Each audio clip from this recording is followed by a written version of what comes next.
Olá, aqui é a Sandra Druno de Campos.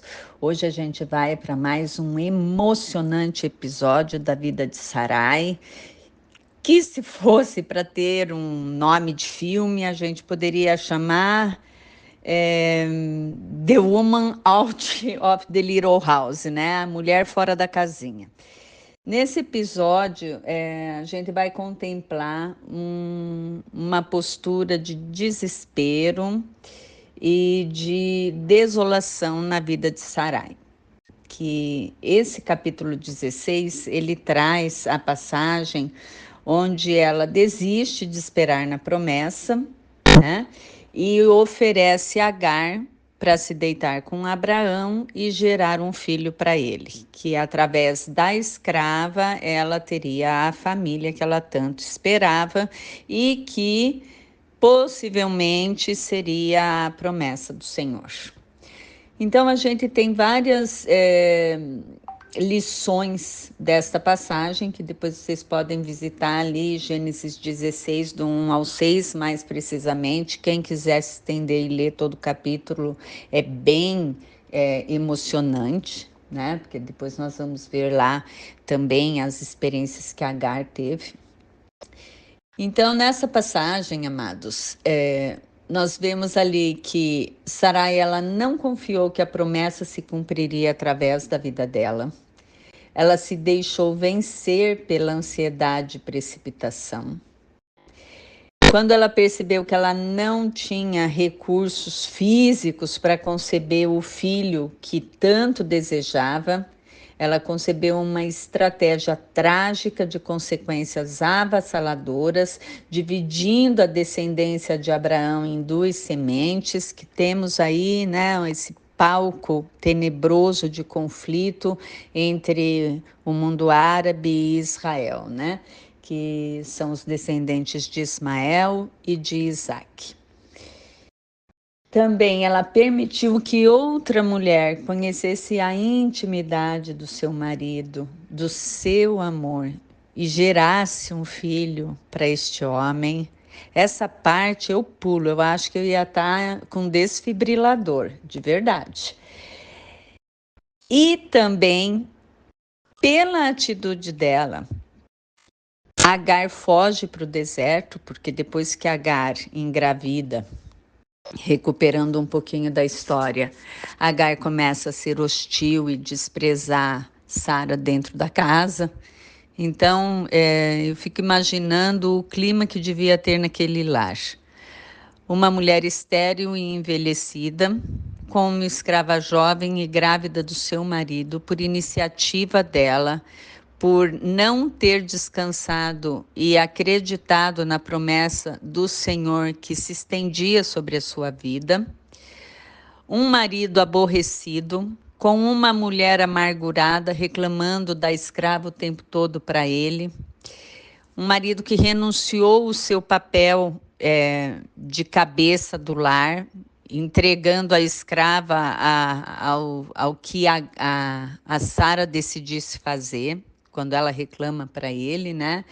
Ele fala, ó, tá aqui, é tua serva, faz com ela o que você quiser. E sem ter aquele olhar que, enfim, Agar estava, né, desaforada, se achando a última bolachinha do pacote, a outra era a traquinas triturada, né?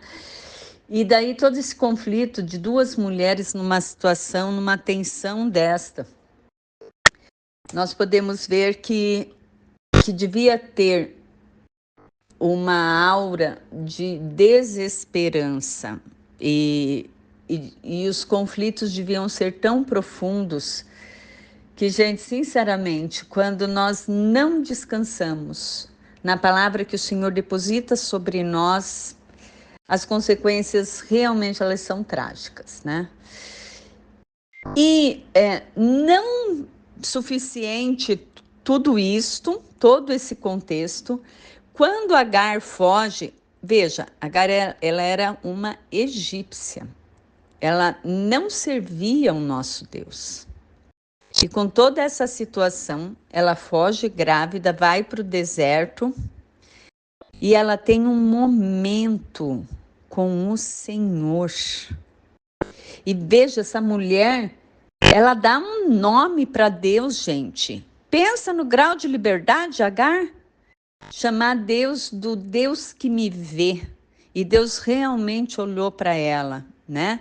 E a exortou e falou para ela voltar e se humilhar para Sara. E outra coisa, ela voltou sem achar revelação, ela já voltou com a ecografia divina, sabendo que era um menino, que ia chamar Ismael, não teve rojão azul, nem rojão rosa, nada disso. Então, assim, é, dessa situação, tem tantas coisas que a gente pode introspectar na nossa vida e perceber que antes de fazer qualquer juízo, né, sobre a vida de Sarai, eu faço dessa forma um pouco mais humorada, mas porque hoje eu eu dou risada e eu me escondo na minha vergonha de quantas vezes eu criei estratégias para que Deus pudesse cumprir o que ele prometeu para mim. Gente, que atrevimento, que falta de noção. Bem out of the little house mesmo, bem fora da casinha, absolutamente, sabe? Então, assim, é de uma insanidade espiritual desproporcional. Mas o que que leva a gente a ter uma postura assim? Toda vez que nós olhamos as circunstâncias, que nós deixamos de olhar para a palavra, de entender que nós servimos um Deus que nos vê e que vai cumprir o que ele nos entregou como promessa. Toda vez que a gente tira os olhos do Senhor, a gente se precipita, a nossa ansiedade nos afunda e a gente se perde. A gente se perde no propósito.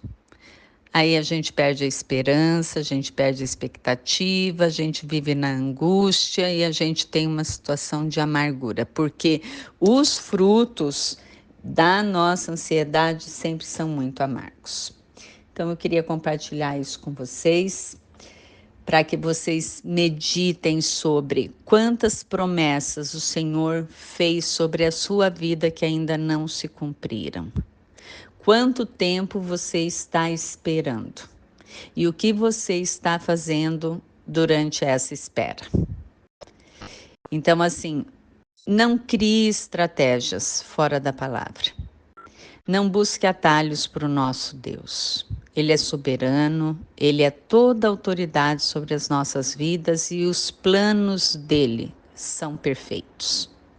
Então, assim, se o teu tempo de espera está longo, olha, a Sara e Abraão esperaram 25 anos, né? Deus esperou todas as condições naturais se esgotarem para daí ele agir e a ação dele ser entendida como o verdadeiro milagre, porque ele não divide a glória dele. Então, assim, se você está esperando as promessas de uma melhor situação financeira, o Senhor vai trazer os recursos. Quem sabe quando os seus recursos se esgotarem e a sua fé não se esgotar e você não providenciar uma Agar para atender a promessa, o Senhor vai trazer sobre a sua vida a resposta que você está aguardando. Se você está aguardando o Senhor confirmar o teu ministério, a tua constituição familiar, a sua carreira profissional, né, o amado da sua alma, o seu Abrão. Então, assim, descansa nas promessas que o Senhor selou na sua vida, tá? Muito obrigada por esse momento, foi muito gostoso estar com vocês. Eu espero que essa palavra realmente te faça meditar, baixe teu nível de ansiedade. Nós, mulheres, por natureza, já somos mais ansiosas mesmo, mas que o Senhor trabalhe isso nos nossos corações, que a gente possa confiar de que os planos dele são perfeitos e se cumprirão em nossas vidas no momento certo, tá? Amo vocês, um abraço, boa terça.